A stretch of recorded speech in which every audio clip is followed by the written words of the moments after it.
로마서 3장 21절로 23절 말씀입니다. 이제는 율법 외에 하나님의 한 의가 나타났으니 율법과 선지자들에게 증거를 받은 것이라. 곧 예수 그리스도를 믿음으로 말미암아 모든 믿는 자에게 미치는 하나님의 은이 차별이 없느니라. 모든 사람이 죄를 범하였으며 하나님의 영광에 이르지 못하더니. 율법 외에 나타난 하나님의 의입니다. 이것은 율법과 상관없이 나타난 하나님의 의를 말씀하고 있습니다. 하나님처럼 되기 위해 선악과를 먹어 범죄한 아담과 하와로 인해 죄가 세상에 들어오게 됩니다. 그 죄는 악하고 더 악해지고 세상과 사람들을 완전히 장악했습니다. 이렇게 부정한 세상과 사람들은 거룩하신 하나님과 더 이상 교제할 수 없게 되었습니다. 하나님께 나아가기 위해서는 깨끗하고 정결해야 하는데 죄로 인해 부정하게 된 사람들은 하나님께 나아갈 수 없는 존재가 되었습니다. 그래서 예수님이 오셔서 모든 사람들의 죄를 해결하시기 전까지 인간의 죄를 대신해서 제단에서 동물을 죽이고 태워서 죄를 없애는 제사법을 통해 정결하게 되어 하나님께 나아갈 수 있도록 해주셨습니다. 예수님께서 오셔서 십자가의 제단에서 제사장이 되시고 제물이 되시어서 죽으심으로 모든 죄의 문제를 해결하셨습니다. 그리고 성결의 영으로 죽음 가운데서 부활하셔서 능력으로 하나님의 아들로 인정되셨습니다. 이것을 믿는 사람들을 의롭다 하십니다. 로마서 3장 24절로 25절 말씀입니다. 구속과 화해에 나타난 의로움입니다. 그리스도 예수 안에 있는 구속으로 말미암아 하나님의 은혜로 값없이 의롭다 하심을 얻은 자 되었느니라. 이 예수를 하나님이 그의 피로 인하여 믿음으로 말미암은 화목제물로 세우셨으니 이는 하나님께서 길이 참으시는 중에 전에 지은 죄를 간과하심으로 자기의 의로우심을 나타내려 하심이니. 구속은 그리스어로 아폴루트로시스인데 몸값을 지불하고 석방시켜줄 때 사용하는 단어입니다. 당시에는 노예시장에서 노예를 사고팔 때 사용하는 단어였다고 합니다. 예수님께서 값을 지불하시고 죄의 노예가 되어 살아가던 우리를 구원하신 것을 말씀하는 것입니다. 화목제물로 세우셨다는 것은 예수님께서 제단의 제물이 되신 것을 말씀하는 것입니다. 예수님께서 치르신 대가를 말씀합니다. 제단의 어린 양과 같이 되셔서 십자가 제단에서 찢기시고 죽으셔서 하나님의 진노하심을 예수님께서 온몸으로 받으신 사건을 말씀하는 것입니다.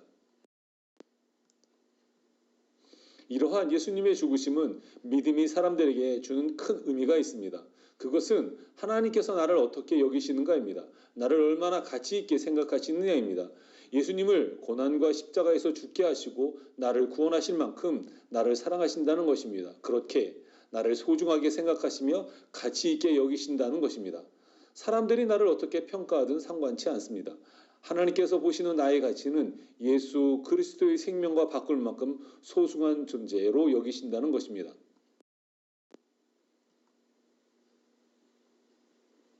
그러므로 나는 하나님 앞에 그러한 대우를 받고 있는 귀한 사람임을 기억하고 살아야 합니다. 그리고 이러한 변함없는 하나님의 사랑을 잊지 말아야 합니다. 또한 하나님의 형상으로 창조된 모든 사람들도 그러한 가치를 가지고 있음을 인식하고 살면서 하나님의 형상으로 창조된 그러나 아직 복음을 알지 못하는 그들에게 복음을 전하며 살아야 합니다.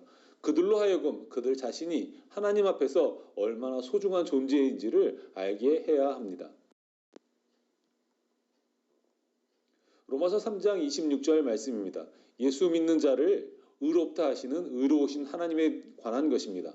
곧 이때에 자기의 의로우심을 나타내사 자기도 의로우시며 또한 예수 믿는 자를 의롭다 하려 하심이니라 라고 말씀을 하고 있습니다.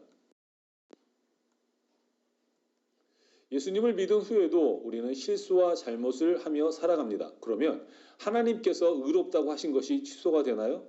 성경은 그렇지 않다고 합니다. 그것을 종교개혁자 칼빈은 성도의 견인, 성도의 궁극적인 구원이라고 명명하였습니다. 성도의 보존이라고도 불리는데 한 번 선택받은 성도는 한때 타락할 수 있어도 궁극적으로는 반드시 구원케 된다는 것을 의미하는 말씀입니다. 의롭게 된 성도들은 생명의 성령의 법에 적용을 받고 있습니다. 미국은 속주주의법을 따릅니다. 그래서 미국의 영토에서 아이를 낳게 되면 외국인이라 하더라도 미국이 속지주의법에 적용을 받아 그 아이는 자동적으로 미국 시민이 됩니다. 이와 같이 믿음의 고백이 있는 사람들은 하나님께서 정하신 믿음의 법에 의해 생명의 성령의 법 가운데 살고 있는 것입니다. 그 법은 강력합니다. 로마서 8장 38절과 39절엔 이렇게 말씀을 하고 있습니다. 내가 확신하노니 사망이나 생명이나 천사들이나 권세자들이나 현재일이나 장래일이나 능력이나 높음이나 깊음이나 다른 아무 피조물이라도 우리를 우리 주 그리스도 예수 안에 있는 하나님의 사랑에서 끊을 수 없느니라 라고 말씀을 하고 있는 것입니다. 성령 하나님께서는 우리에게 의롭게 살 수 있는 힘과 능력을 공급해 주시고 계십니다. 그리고 이미 예수 그리스도의 십자가에서 죽으심으로 의롭게 되었다고 말씀하십니다. 마치 법정에서 증인이 되어 증언하시는 것 같이 우리에게 그렇게 말씀하고 계신 것입니다. 그리고 세상 끝날까지 그리고 영원히 우리와 함께 하신다고 말씀하고 있습니다. 고난과 어려운 가운데 우리가 혼자 있는 것 같을 때에도 성령 하나님께서는 우리를 떠나지 아니하시며 우리를 도와주고 계십니다.